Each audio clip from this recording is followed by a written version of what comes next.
Olá, pessoal! Espero que estejam todos bem e se cuidando. Na aula de hoje, nós falaremos sobre povos da América do Norte, Central e do Sul. Então, hoje, pessoal, vocês verão algumas semelhanças entre esses povos que estavam aqui na América antes de os europeus chegarem para colonizar e algumas diferenças, algumas peculiaridades desses povos. Basicamente, nós vemos aí que esses indígenas, esses chamados índios, eles tinham algumas características que eram bem similares com relação à natureza, aproveitar-se dos recursos naturais o máximo possível e não tinham as mesmas tecnologias dos povos que os dominaram. Esse nome índio, na verdade, é baseado no erro de Cristóvão Colombo, que quando chegou na América Central, achou que tinha chegado num lugar diferente das Índias, que era como eles se referiam à Índia, a China e o Japão. Mas, na verdade, quando um outro navegante chega aqui no continente, faz a rota de Cristóvão Colombo, ele vê que não era um lugar diferente da Ásia, e sim um novo continente. Esse navegante era Américo Vespúcio, por isso o continente foi homenageado, chamado de América. Então, a gente vê que até esse nome índio, indígena, dia 19 de abril é dia do índio, na verdade, esse nome, esse termo índio indígena acabou pegando, está em todos os livros de história aí, ele não é o mais preciso, o mais correto. É melhor a gente falar nativo ou o próprio nome do povo. Os povos que nós iremos estudar na aula de hoje são basicamente astecas, maias e incas, cheyennes e siux, e os povos aqui do Brasil, que são divididos em dois grandes troncos linguísticos, o Tupi-Guarani e o Macro-G. É sobre eles que nós iremos estudar. Então, começando aí com os povos chamados de pré-colombianos ou mesoamericanos, como assim? Pré-colombianos porque eles estavam aqui antes de Colombo chegar. Mesoamericanos porque a maioria desses povos estava no meio, a América Central. Mas esse termo mesoamericanos, ele é substituído muitas vezes por pré-colombianos porque vários desses povos estavam aqui na América do Sul. Então, começando a estudar sobre os astecas, eles tinham uma arquitetura bem desenvolvida. A cidade de Tenochtitlan, por exemplo, baseada aí na cidade de Aztlán, tinha uma tecnologia arquitetônica gigantesca, de grandes construções, pontes, aquedutos, diques. Então, assim, eles sabiam lidar muito bem com a força da natureza, inclusive a força da água, fazendo diques, aquedutos, etc. Então, esses povos astecas, eles tinham um domínio arquitetônico e a base da economia deles era a agricultura, mas eles também praticavam comércio, principalmente nas suas grandes cidades, como Tenochtitlan, Aztlán, Teotihuacan, que eram cidades aí dos povos astecas. Esses astecas eram politeístas, ou seja, eles acreditavam em vários deuses. Tanto para os astecas, os maias e os incas, eles tinham um deus em comum, que eles acreditavam que Quetzalcoatl, na verdade, era o que eles chamavam de serpente emplumada. Sim, uma cobra que voava. Nos sonhos dos sacerdotes, esse era o deus deles, que deu toda a sabedoria e tudo que eles conheciam, eles deviam a essa divindade. Porém, existiam várias outras divindades, inclusive relacionadas à natureza, à água, à terra, ao ar. E essas eram divindades importantes também. Então, esses povos eram politeístas. Nesse contexto, a gente vê que os astecas, eles tinham confiança de que o futuro dependia do que eles plantassem. Então, assim, eles davam muito valor à terra. O principal alimento aqui da América era o milho, mas eles também cultivavam muito feijão e eles tinham uma fabricação de tecidos, principalmente de algodão, que era constante. Então, eles conseguiam, inclusive, comercializar esses produtos em suas cidades e com povos próximos. Os maias não tinham um governo centralizado. Por exemplo, os astecas tinham um imperador. Eles tinham uma política mais centralizada, tinham um líder, era passado hereditariamente. Eles tinham uma sociedade hierarquizada, que sim, também tinha escravos. Tinham as classes mais ricas, que eram aquelas ligadas aos donos de terra, e as classes intermediárias, que eram os comerciantes, e as classes mais pobres, de pequenos agricultores e também de servos ou escravos. Os maias, na verdade, não conseguiram centralizar um poder. Então, os maias tinham o que a gente pode assimilar à Grécia Antiga, que eram cidades-estado. Então, cada território maia tinha um líder. E eles não conseguiam escolher um líder só, eles eram bem descentralizados. Nesse contexto, quando os europeus chegam aqui na América, os maias já não existiam. Eles mesmos se destruíram. Disputas internas, e aí povos que estavam ali interessados nas terras que esses maias ocuparam conseguiram dominar esses povos. Aqueles que não morreram incorporaram a cultura de outros povos, inclusive um deles foram os povos astecas, né? Então os maias aí, devido a esse poder descentralizado e muitas disputas internas, eles já não existem mais, a civilização maia já não existe mais quando chegam os espanhóis nos territórios deles. Eles também tinham uma base muito forte da agricultura, produto principal também o milho, e eles também eram politeístas. E os maias faziam sacrifícios humanos, né? O interessante é que esses povos, eles não tinham sistema de escrita baseado em um alfabeto. Mas esses povos, eles tinham sim uma escrita simbólica, criptográfica, né, ou pictográfica, e os maias, inclusive, eles tinham um calendário muito complexo. Tanto que em 2012, né, onde no calendário maia terminaria um ciclo e iniciaria outro, né, muita gente achou que o mundo ia acabar dia 21 de dezembro de 2012. Né? O fato é que eles estavam marcando um grande acontecimento para essa época, de acordo com esse calendário maia. E aí a gente vê que um outro povo também se destacou muito, que eram os Incas. O Inti, que era o título do rei dos Incas, era baseado na divindade do Sol. O Sol, para os Incas, era o Deus maior. Eles também eram politeístas, mas a referência de Deus maior para eles era o Sol. Os Incas também praticavam bastante agricultura, mas eles tinham um sistema de comércio que também funcionava. Eles não tinham escrita, nenhuma forma de registro, eles tinham os quipos, que eram formas através de nós em alguns fios de tecido, né, e tudo mais. Eles faziam a contagem das colheitas, eles faziam o recenseamento, né, quantos homens e quantas mulheres havia na sociedade. Eles tinham esse sistema de contagem que era chamado de quipo, mas eles não tinham um sistema de escrita. Esses incas, eles tinham uma prática que era muito comum aos povos que eram dominados, que era a mita. O que é a mita? É um imposto. Você paga a mita através de um trabalho compulsório, né? Ou seja, ele é obrigatório. Você quebrou uma ponte, estragou uma estrada, obrigatoriamente o grupo mais próximo daquele lugar é obrigado a consertar, porque a manutenção daquele lugar é de responsabilidade dessas pessoas, que nesse imposto chamado mita, né, você não paga com recursos, você paga com força de trabalho, né? Então, qualquer demanda que tiver naquele processo ali, o que acontece? Aquelas pessoas têm que pagar esse imposto da mita. E, inclusive, quando os espanhóis chegam nos incas e conseguem dominar os incas, o que acontece eles já praticavam a mita, né, esses trabalhos compulsórios, então para os incas isso nem foi novidade. A religião dos incas, como eu já disse, politeísta, ela tinha alguns critérios de semelhança com os egípcios, por exemplo. Quando a gente vê, né, essa questão da relação com o sol, que eles entendiam que sem o sol não tinha vida, né, e tudo mais, não era baseado, pelo menos até onde a gente sabe, né, no processo científico, mas eles valorizavam muito a questão do Deus baseado mesmo no Sol.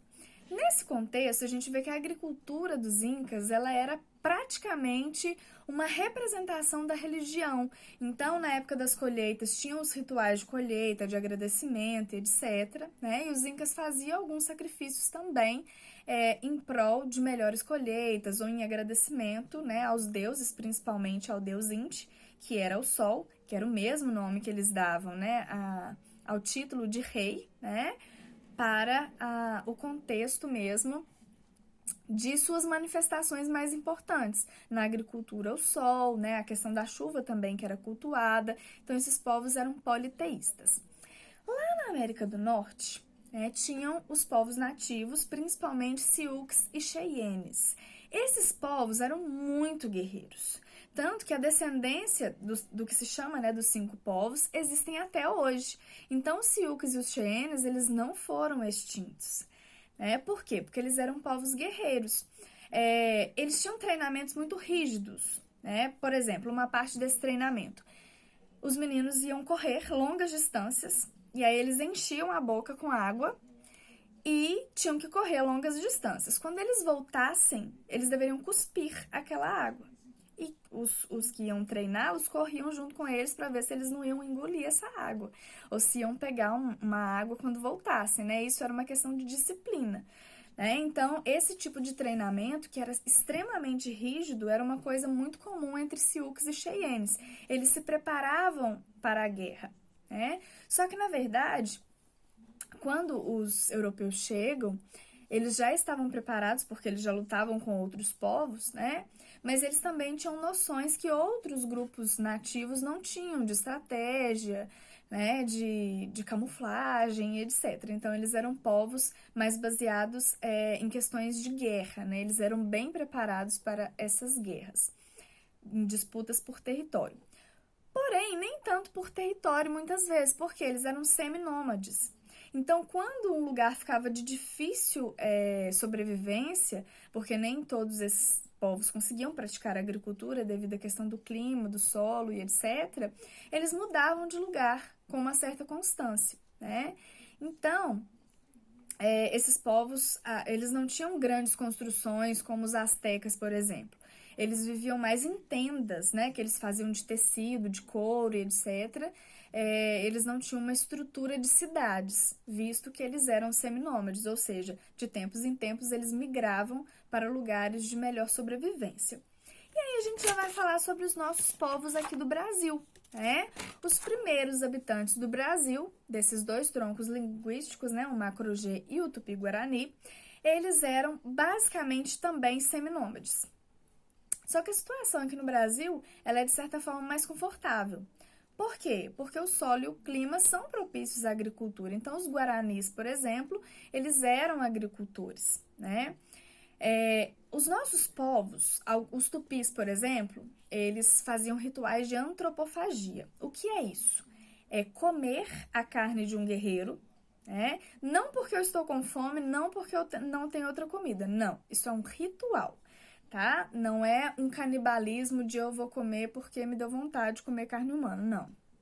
Inclusive, tem relatos, inclusive do Hans Staden, que foi um europeu que esteve aqui no Brasil para estudar as tribos, e aí acabou indo, para uma tribo de canibais, e consegue escapar vivo, e aí escreve um monte de coisas sobre a cultura indígena, nativa que ele viu aqui. Em um desses contextos, ele relata que as pessoas vomitavam, elas passavam muito mal, aqueles que comiam mais ou determinadas partes do corpo humano que faziam mal e por aí vai. Por quê? As pessoas não comiam para se saciar porque eles estavam com fome. Eles comiam uma parte porque eles acreditavam que as boas características, depois de todo o ritual, e tudo mais, eles acreditavam que ficou ali naquela carne só as boas características, como a coragem, a força, a honra, e essas coisas aí que eles acreditavam que eram muito importantes. Inclusive, quem comia primeiro a carne humana eram as crianças, porque eles seriam os futuros guerreiros daquele povo, daquela tribo, Então, algumas tribos tupis que eram aí adeptas da antropofagia, do antropofagismo, eles tinham essa questão, inclusive, de ensinar esses rituais às suas crianças desde muito cedo. E aí eles acreditavam que comendo a carne aí desses guerreiros, fosse ele amigo ou inimigo, O guerreiro morreu, peraí, não vou desperdiçar, não vou enterrar, vem cá que você vai fazer parte do nosso ritual. Era assim que funcionava em algumas tribos. Outra coisa importante de falar sobre esses tupis, como a maioria deles não praticava agricultura, eles eram povos que tinham alguma experiência de batalhas com outros povos das regiões, sendo seminômades, não praticando agricultura.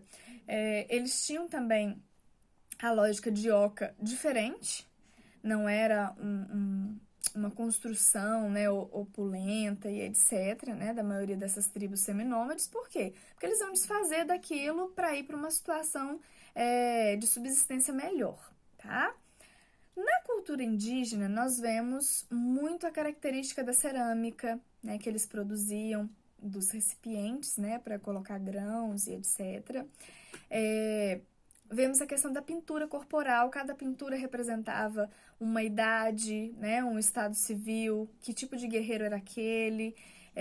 As mulheres, por exemplo, elas eram responsáveis não só pelo alimento, né, mas eram muito valorizadas, principalmente no período da gestação.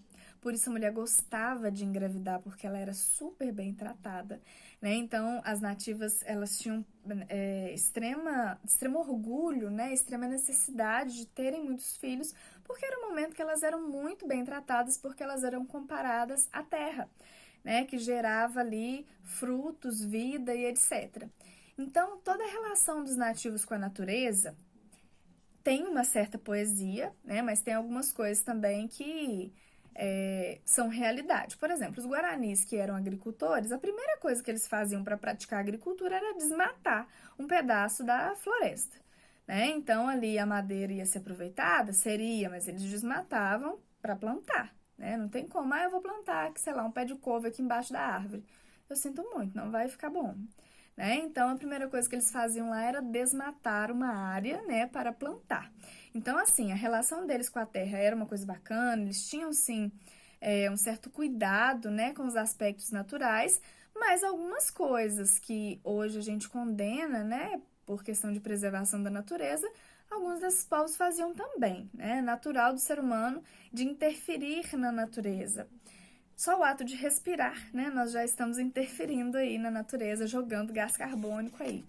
Gente, para finalizar então, dentro, né, desses povos nativos brasileiros, a gente vê que a crença e a guerra estavam muito ligados. Né? A crença de que eu devo defender o meu território era uma coisa que existia aqui. Porém, a gente vê que os portugueses, eles quebraram muito a tradição, né, fazendo alguns acordos com alguns povos.